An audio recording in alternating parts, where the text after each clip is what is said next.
Okay, let's talk about that feeling. You wake up, maybe you reach for your coffee, and boom, this line of fire shoots down your leg.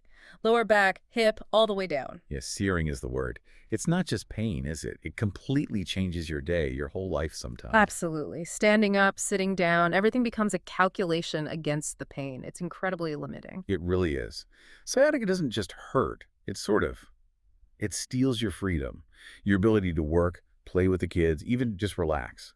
And if you've been through it or know someone who has, you understand that desperate search for real relief. In that search, finding a path back that's sustainable, maybe less invasive, that's exactly what we're diving into today. We're looking at a specific approach, electrohomeopathy, hmm particularly how it's used at the Ayush Clinic based on their materials and some patient stories they've shared. Right. We're really exploring how this kind of integrated system might help people reclaim their lives Yeah. using natural methods, treating the whole person, not just chasing the symptom, getting to the root of that nerve irritation. Before we jump into the treatment itself, let's just quickly make sure we're all on the same page about sciatica.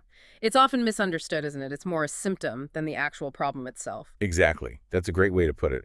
Sciatica is just the name for the pain that happens when the sciatic nerve gets irritated or compressed. And that's the big one, right? The longest nerve in the body. The longest and thickest, yeah. Think of it like a major electrical cable running from your lower back down through the hips, branching out down each leg, right to your feet. So what usually pinches or irritates this main cable? Well, the sources point to the usual suspects. A herniated disc, maybe a bulging one, pressing on the nerve roots. Sometimes it's spinal stenosis, where the spinal canal narrows, Degenerative stuff. right? Or it could be muscle spasms, inflammation. Even things like sitting badly at a desk all day, every day. Poor posture, Ah, the modern condition. pretty much. But whether it's a big structural issue or just chronic tightness, the result is that same miserable pattern: burning, tingling, sharp pain, sometimes weakness in the leg. And for a lot of people, the standard routes, physical therapy, maybe pain meds, they only seem to offer temporary relief. Which brings us to this idea, electrohomeopathy. hmm It sounds, oh, it sounds kind of futuristic, doesn't it? But the sources say it actually has roots way back in the 19th century, Italy apparently. It's a really interesting mix, isn't it? Yeah. Electrohomeopathy, or EH they often call it, was developed by this Italian count, Cesare Mattei, middle of the 1800s. And he wasn't even a doctor, he was a self-taught botanist. Okay. And his goal was to create something a bit different from the classical homeopathy around at the time. He wanted something faster, more sort of systemic, less about matching one tiny remedy to a huge list of symptoms. The name, though, electro, that makes you think of, well, electricity. You mentioned specially prepared plant extracts combined with subtle electrical processes from the 19th century. Help me understand that. Yeah, that electro part throws people. It's important to clarify. We're not talking about hooking someone up to electrodes or anything like that. Okay, good. It refers to the specific, unique way the plant essences are prepared. It's a process designed to, let's say, energize them, make them more stable, and enhance how they interact with the body's vital fluids. Vital fluids, like blood and lymph. Exactly. Blood and the lymphatic system are key here. It's more about subtle energy, aiming to restore the body's own natural energetic balance. Okay, so classical homeopathy has that, like, cures like principle. How is EH different? Why this big focus on fluids and the lymphatic system? Well, EH theory suggests that illness at its core starts with an imbalance in those fluids. So with sciatica, it wouldn't just be seen as, oh, a nerve is pinched. It's viewed as maybe localized inflammation, poor circulation, or buildup of toxins in the tissues right around those nerve roots. Right, makes sense. But how does targeting the lymphatic system specifically help with, say, a nerve that's physically being pressed on? Good question. Think of the lymphatic system as the body's waste disposal network. Mhm. If it gets sluggish, metabolic junk and inflammatory stuff just hangs around. Okay. That builds up around the nerve, Mm. increasing swelling and irritation chemically. These EH remedies, sometimes called spagyric essences because of how they're made. Spagyric. Yeah, it's an old term related to separating and recombining plant elements. These essences are designed to get deep, kind of purify the lymph, restore that fluid balance.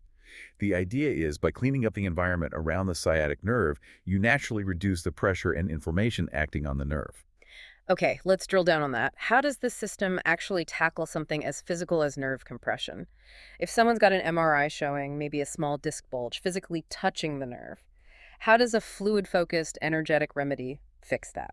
Right, and that's where the personalization, according to the Ayush clinic model we looked at, really comes in. They're not denying the physical issue, the bulge, but they focus on what they can change without surgery or invasive methods.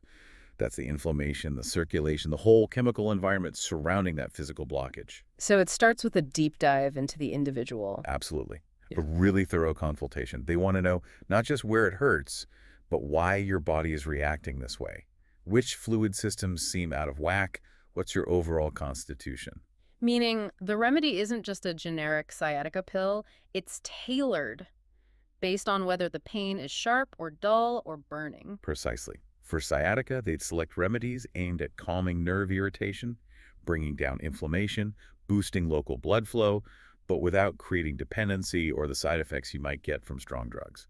Do the sources mention any specific plants used in these preparations? They do. They talk about using essences derived from plants known for being anti-inflammatory or good for nerves. Like what, for example? Well, a common pairing mentioned is using potentized essences of arnica, known for helping with bruising and soft tissue inflammation, Right, arnica. and hypericum, which is St. John's wort. That has a long history of use for nerve pain and damage. These essences are usually taken orally, maybe sometimes applied topically, and they work systemically to soothe the nerve and kickstart the healing process. Okay, but I have to push on this a bit. For someone in chronic, maybe agonizing pain from a physical issue, how quickly can they expect results? Is there a worry about, delaying necessary medical treatment while trying this gentler path? That's always the critical question, isn't Yeah. it? And the clinic sources are quite clear. They encourage patients to stay in touch with their regular doctors. Yeah. This isn't necessarily an either, Okay. but the aim of EH here is often to get that acute inflammation down quickly to provide some initial relief, which then might actually make space for other therapies like physical therapy to work better. So it can be complementary? Potentially, yes. Sure. Look at the case study they mentioned, Raj, a teacher in his 40s. He'd been struggling for months, only getting short-term relief from painkillers. When he started on his personalized EH remedies, aimed at his specific issue, which involved poor circulation, the report said he felt this subtle warmth replacing the usual cold shooting pain. That happened after just a few sessions. Just a warmth. That might not sound like much, but for someone in constant pain. Exactly. It was a noticeable shift. It suggested that the process of detoxification and regeneration was kicking in, reducing that immediate pressure around the nerve. That's quite significant. But as you mentioned, relief is just the start. The Ayush Clinic material really stresses that EH isn't used in isolation there. It's part of a bigger integrated plan. That integration seems key for lasting results, right? Absolutely crucial. Just relying on one thing, whether it's a pill or an essence, often doesn't work long-term because the underlying habits or structural issues are still there. So this multi-pronged approach is designed to change the whole environment that allowed the sciatica to develop. So tell us about the other parts. How do they work together with the electrohomeopathy? What creates that synergy? Okay, first, they often bring in acupuncture. The idea there is to unblock energy pathways or meridians and ease muscle tension, especially in those key muscles like the piriformis or the lumbar muscles that can directly squeeze the sciatic nerve path. So the acupuncture clears physical blockages. Right, which then helps those vital fluids, which the EH remedies are working on, flow more freely. It's synergistic. And what about more immediate pain relief? That's where acupressure often fits in. It gives targeted relief, helps release endorphins. It's a coping tool, while the EH works on the deeper systemic level. And interestingly, they suggest the EH helps calm the nervous system, which might make the acupuncture and acupressure effects stronger and last longer. Makes sense. And then there's the structural side. You can't ignore the body mechanics. Definitely not. That's where yoga comes in. But not just any yoga. It's specific therapeutic movements designed to build core strength, improve flexibility, work on posture.